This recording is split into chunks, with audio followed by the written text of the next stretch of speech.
So the brakes, this right here, this is your brake hose right away. If you look at the end of the brake hose, those are fittings holding it on this end, and that's a fitting holding it on the other end.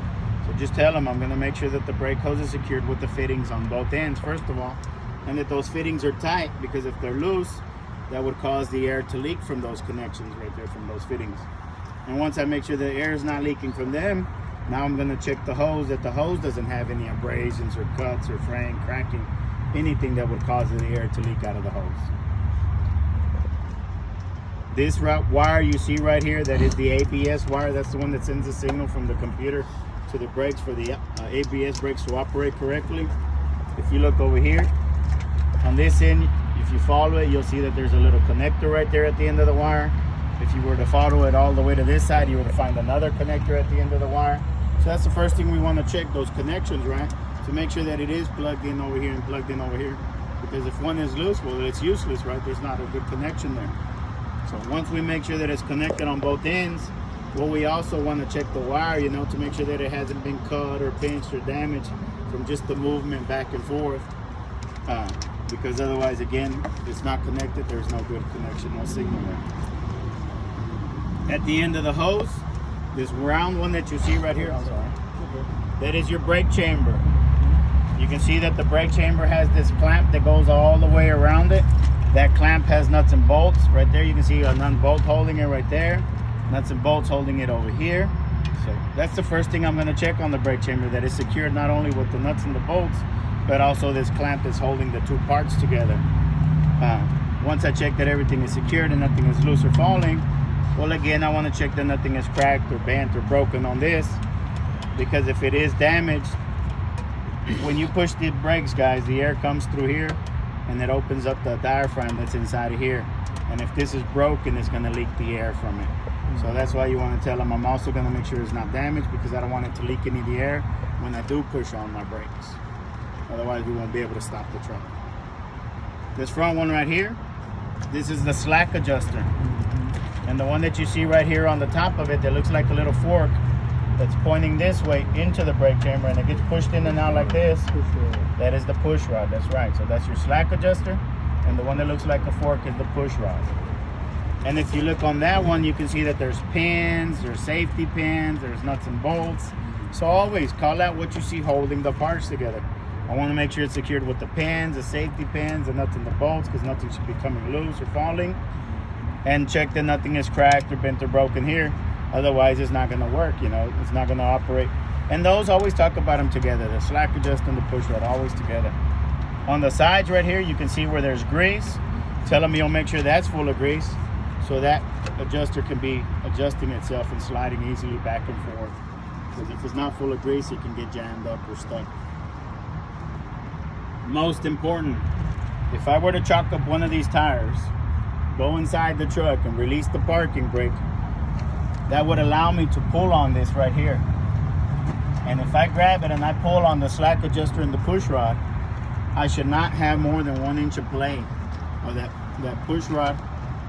Because right now it's like right here, right? And if I pull on it, I should be able to pull out a little bit, but no more than 1 inch.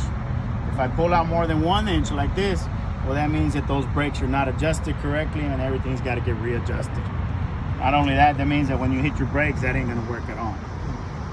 That's why you should never have more than 1 inch of play right there. Inside here, you can see that there is a cover, but behind that cover is your brake drum. That cover goes all the way around. And you can kind of see the brake drum on the outer edge of that cover right here. See the cover right behind it? Yeah. Okay. Sorry. You're good, you're good. But there is a brake drum inside there, and you can also, you can tell them, look, you can also see it from over here through these holes and touch it from over here, because it's the same part. But some of them will freak out when you say, hey, look at my brake drum, because they don't know that it's the actual same part that you can see from one side or the other. So that brake drum, I have to make sure that it's securely mounted. I got to check that it's nice and round, not cracked or bent or broken. Also make sure that it's not rusting out or wearing out. And inside the brake drum, behind this cover, are the brake shoe linings, that are just the brake linings that have to get inspected The book just says to make sure that they are not dangerously thin, but you might be like, well, how do I know what dangerously thin would be, right? But when those things are new, for those of y'all don't know, they're about an inch thick. They start to wear down, and when they get to a quarter of an inch, it's time to change them out. That means they are dangerously thin. So you want to tell them, I always want to make sure that I have at least a quarter of an inch or more of that lining still left in there. And then once I'm done checking that, I also want to look inside the drum and on the brake shoe linings that they're clean, that there's no oil or grease or anything that's not going to allow this truck to stop. Because you got oil or grease, you hit the brakes, what's going to happen? It's just going to want to keep on spinning, right? It won't stop fast enough. So always make sure that it's clean inside there. So that would be all your brake parts: the brake hose, the ABS wire, the brake chamber, slack adjuster, push rod, brake drums, and the brake shoe linings, or just brake linings. Once you're done with the brakes, well, then the next thing here, it says tires. So if everybody wants to jump to this, I got to see everything better. The tire, first thing I want to always check, whenever you got one tire by itself like this, you should never have a recap tire. For those of y'all that don't know what a recap tire is, I'll explain it to you here in a little bit later. Just remind me. But make sure it's not a recap tire. Once you're done checking that it's not a recap tire, check to make sure that you still have at least 4/32 of an inch or 4/32 of an inch of thread left in these tires. And also check them from side to side like this to make sure that they are even, wearing evenly all the way across. That it's not wearing out more on one side than the other, because that is a sign that your tires are not aligned correctly, and it's going to chew up one side and it's just going to ruin the tire. Once you're done checking that they're wearing evenly, tell them you're going to check on both sides, the inside and the outside of the tire, the sidewalls, and everywhere, that you're looking for abrasions, bulges, cuts, nails, punctures, screws, anything that would cause these tires to go low or flat.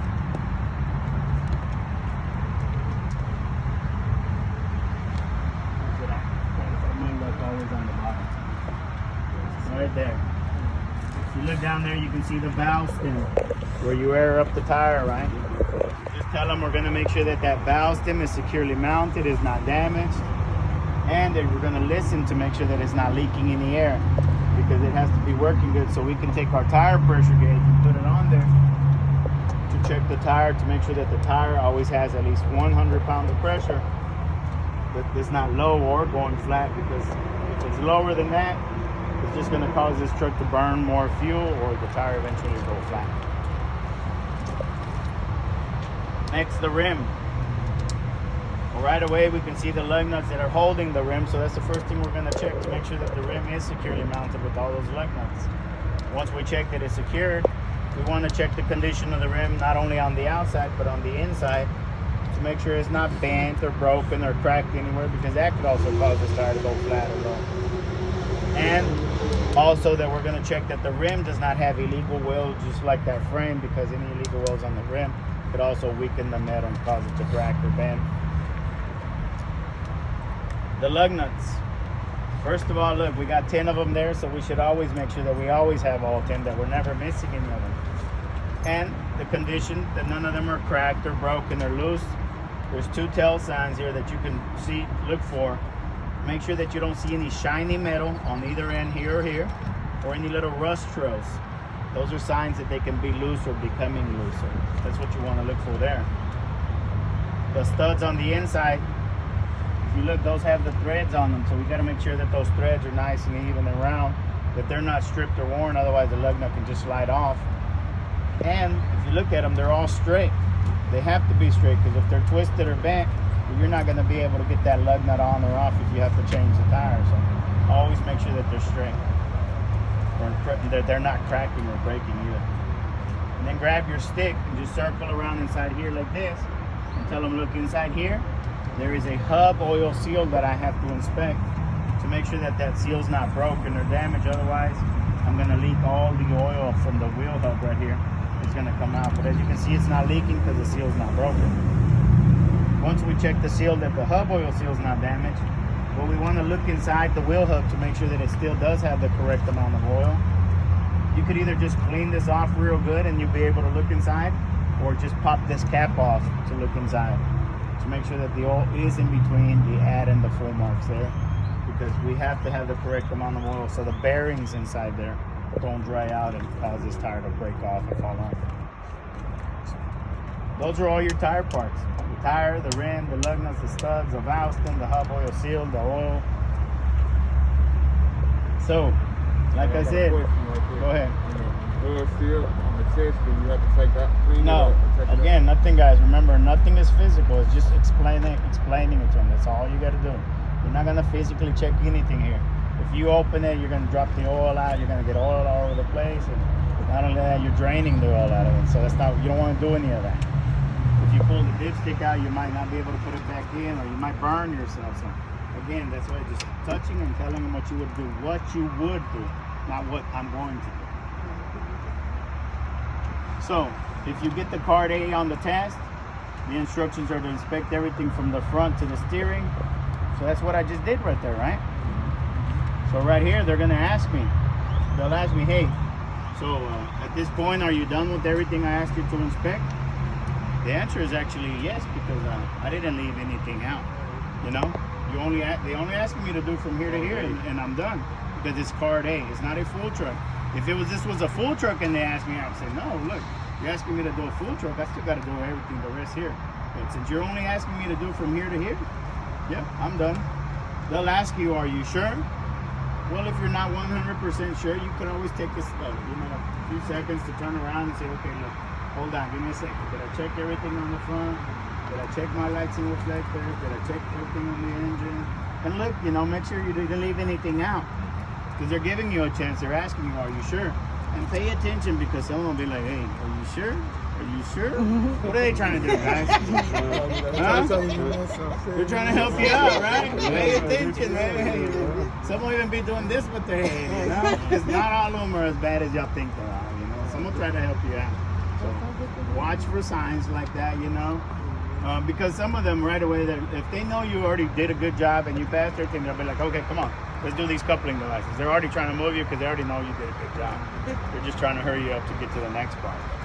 So that would be the next part. If you are here for a Class A license, they're going to tell you, okay, well, if you are done with everything from here to here, now go ahead and inspect the coupling devices.